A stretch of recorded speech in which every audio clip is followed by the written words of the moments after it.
Palo Alto Art Center, and then when they closed, I had to decide whether I wanted to, create my own studio here, or work somewhere else. And I figured I'd been doing ceramics for about 10 years, and I figured it was time maybe to have my own studio. So I bit the bullet and bought the kiln, which scared the hell out of me at first. It does all of this. And then created the studio. I built all the shelves over there. I got my husband's paintings out of the way. I built all this for him to get the paintings out of my way. What I want to do long term is winterize this, and all that will go up. But structurally, we were told this isn't strong enough without more reinforcement for people to walk around up there. It's not safe. So that's the next stage, is winterizing this a bit. But so anyway, I found learning to use the kiln Scott was incredible. They come comes with a video, CD that walks you through visually through all the steps. It really is easy. and now I'm doing my own programming when I want to and all that. And I'm also doing raku in this, which is something. Oh. How do you do that? Well, carefully. No, that takes. Well, it doesn't. I can bring it up to temperature. I take it up to 1200 just for this kind of for the Sager firing. So I take it up to 1200 in an hour. It goes right up if you program it you do right. fast ones. Take it up in an hour. The fast ones? And yeah. Oh, okay. And then I turn the. I go and turn the breaker off, because you can electrocute yourself if you're not careful, and take the pieces out, and you can, I can do anything I want with them at that point. But it's working. I do think it may, because I use ferric chloride, I think it may be shortening the life of my kiln though, because I'm noticing I'm getting a lot of rust here. And I'm sure that's from the ferric that I'm using. I think it does get into the air, because other things around are rusting too. Yeah. But I figure if I get 10 years out of it, I'm happy. and it's short of getting a raku kiln, which I may do at some point, but I haven't yet. And so I do all this firing here. I found these shelves have been just wonderful. You can get them at Costco. You can put them in different configurations, and they move very easily. No, they really do. I won't do it, but you can move them around very easily, and you can make. I have two short ones, but you can make. This is one, and that's another one that I broke into two. These things are great. I may get more of them because I could use a few more, because I move things around a lot with a limited space. And this is interesting. Let's see. This was just an old kitchen table, and I put plywood on it, and then covered it with, with canvas. And I was thinking I might miss having a plaster, wedging table. I haven't missed it at all, and this works just great. And I can also do my slab rolling here, and I thought I might need a slab roller. I don't need a slab roller. I use dowels and a big rolling pin. I got a great big one, and it works fine. And I'm able to get, and this is a piece I did that way, which is fairly large, the slab roller. So I do mostly throwing, but I do hand building. Where do you get these?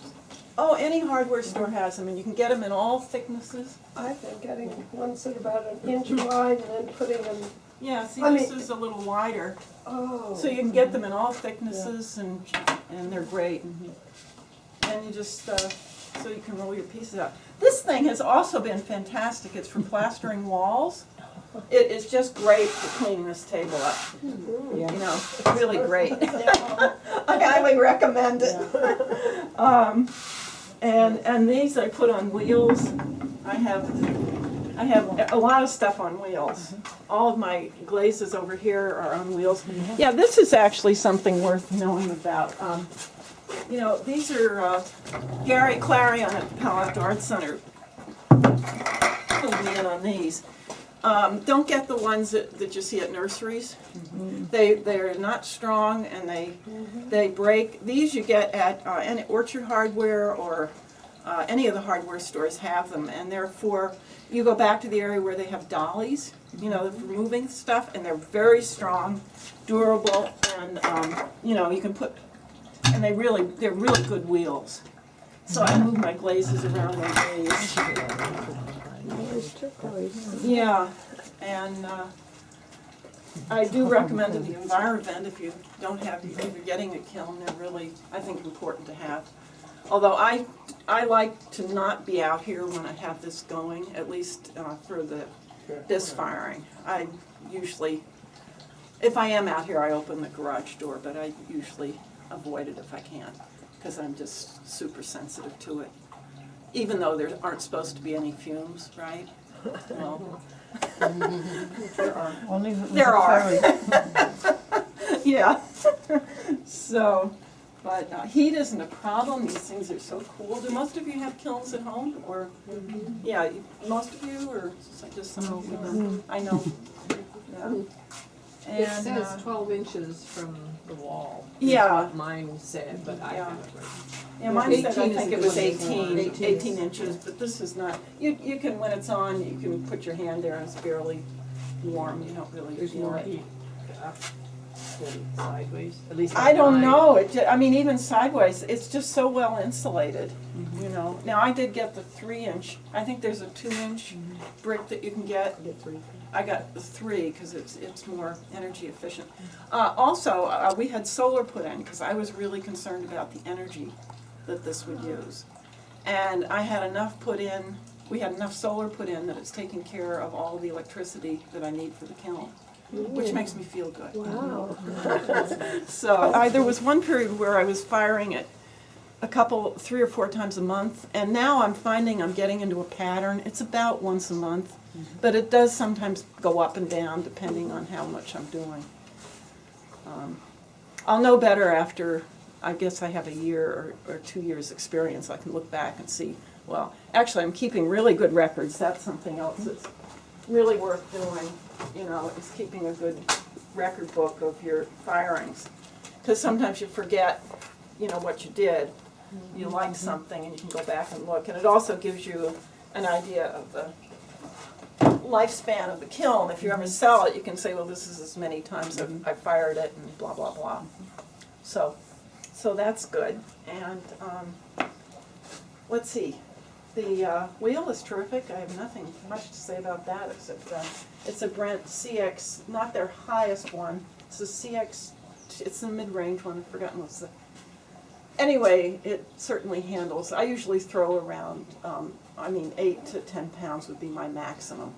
And there's just no problem at all with it. How did you decide on that particular brand?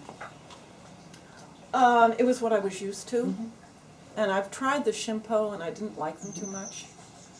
And it may just be what I'm used to more than anything. Yeah.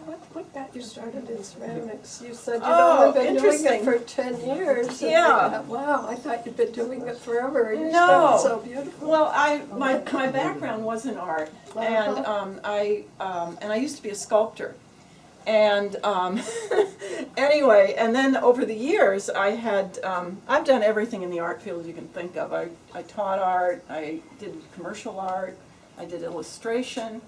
I was an art director at a high-tech company for a while. And then I went into Hewlett-Packard and got into project management, which is a long story how that happened. I kept my art background very quiet. And I went through about a 15-year period where I did no art at all. And when I retired, I thought, the last thing I want to do is make art. I thought, no, I'm through with that, right? Well, I took a ceramics class, and I just fell in love with it. It just was just wonderful. And unlike sculpture, I love being able to sell it.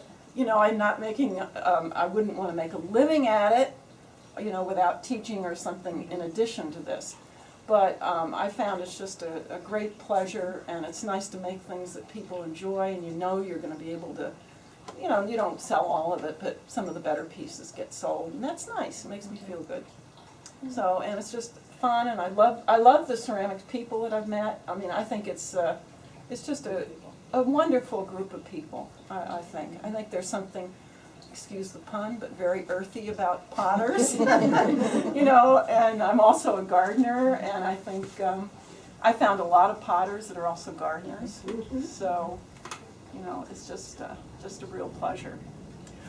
This is something else. So that's basically, my background and how I got into it. So that was, I retired in 2001, and that's when I took the pottery class, and that's when, I started taking this a little more seriously.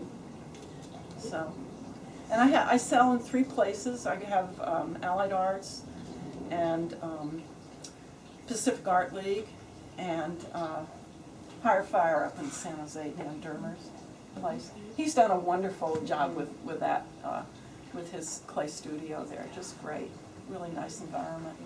And I don't know how many of you have been associated with Pacific Art League, but are you familiar with it in downtown Palo Alto?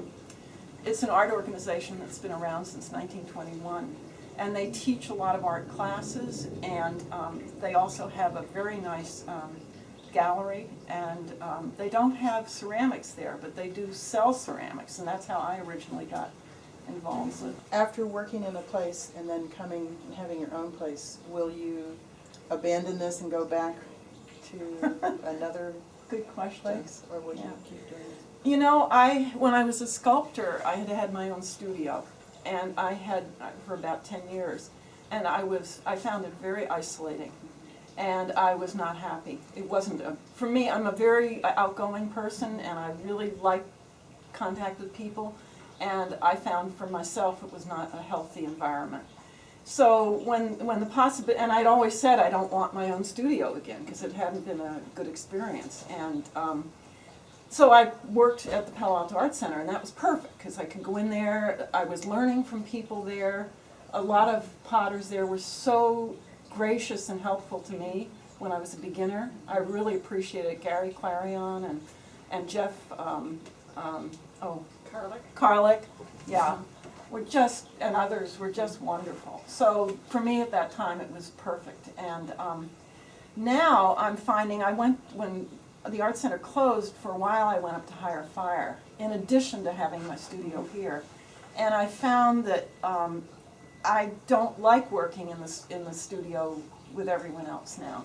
So I'm finding social outlets in other ways. So that's why I got active with the Pacific Art League, because that's a way I can get out of the studio and still have art contacts, and I don't have the isolation. So I don't know if I'm going to go back there. The only reason I would be for the gas firing, because I can't do that here.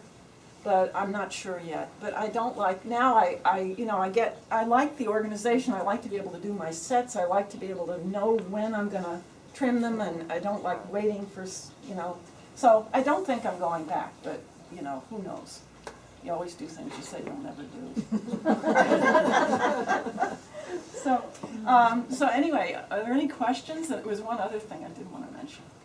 Okay, this thing has been ingenious. If I might say so. This was an expensive, I think it holds over 300 pounds, but it has enabled me, I'm really concerned about, the environment and the stuff going into the city system, and also I do all of my, washing my buckets out and everything here.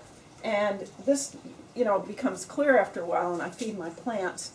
And then I was wondering, well, how am I going to, eventually this is going to fill up. What am I going to do? Well, I figured out, let me show you what I figured out for that, which really works really well, which is pretty amazing.